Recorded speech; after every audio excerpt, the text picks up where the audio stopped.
ভাই হচ্ছে সামনে নির্বাচন আসুক, যিনি যোগ্য প্রার্থী তাকে, আর আমরা হচ্ছে যে যাকে নির্বাচিত করব তিনি হচ্ছে আইন প্রণেতা, যিনি নির্বাচনে দাঁড়াবেন আমার হচ্ছে যে এলাকায়, নির্বাচনী এলাকায় আমি দেখবো যিনি খুবই যোগ্য এবং যিনি শিক্ষিত এবং হচ্ছে মানুষের দুঃখ কষ্টে পাশে থাকেন তাকেই ভোট দিব, সেটা যেই হোক না কেন।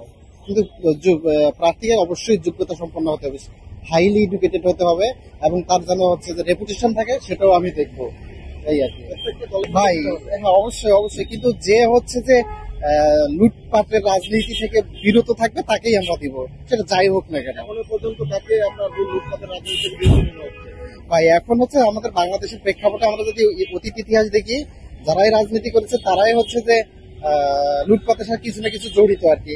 আমি দেখি এখন যিনি দাঁড়াবেন তার হচ্ছে পরিবেশ পরিস্থিতি দেখে তাকেই আর কি আমি ভোট দিব আর কি। আমার নির্বাচিত এলাকায় এখন পর্যন্ত হচ্ছে, আমি তো ঢাকাতে থাকি, এখন বলতে পারছি না, তবে হচ্ছে যে বিএনপির একটা, আমাদের এলাকায় বিএনপি গণনা লোক, এখন বিএনপির যে প্রার্থী তাকে দেখি কি অবস্থা, জামাতও ভালো করবে এই আর কি, জামাতেরও ভালো একটা হচ্ছে যে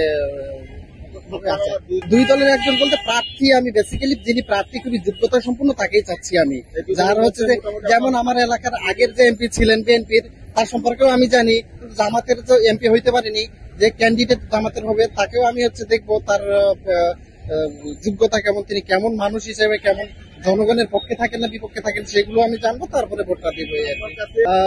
এই মুহূর্তে হচ্ছে প্রার্থীকে অবশ্যই হচ্ছে যোগ্যতা সম্পন্ন হতে হবে এই আর কি। কারণ হচ্ছে আমি একটা দলের একজন প্রার্থীকে ভোট দিলাম, কিন্তু সে যোগ্যতা সম্পন্ন না, সে হচ্ছে দলে গিয়ে ক্ষমতায় গিয়ে জনগণকে ভুলে গেল, আমার তো ওইরকম প্রার্থীর আমার প্রয়োজন নাই। আর একটা দলে একজন প্রার্থী, আর বাংলাদেশে তো হচ্ছে যে বাজেট হয়, প্রতিটা দলের যে এমপি মন্ত্রী থাকে তারা হচ্ছে ভাগ পান, সেই ভাগ থেকে একজন যদি এমপি হচ্ছে আমার পার্লামেন্টে আসতে পারেন, তিনি যদি জনগণের কাজ করতে পারেন, দ্যাটস এনাফ। আমার আগামী নির্বাচনে আমার ভোট আমি যাকে খুশি তাকে দিব।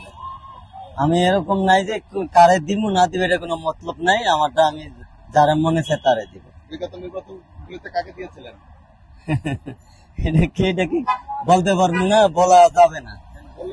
না না, অসুবিধা হইতেই পারে, অসুবিধার অনকার সময় হইতেই পারে, এটা কোনো নিশ্চিত নাই যে হবে না না হবে। হ্যাঁ, আমি নিরাপদে আছি, কিন্তু ওরকম কেউ সাথে করবো না যেন আমি ভোট উমুকে দিবে, এরকম আমি নিশ্চিন্তা দিতে পারবো না। আমার যে নির্বাচনগুলো হয়েছে কাকে কাকে ভোট দিয়েছিলেন? যেমন নির্বাচনে দিছি, আমি তো দিছি যাকে, এই কথা আমি ভোট দিছি নৌকাতে।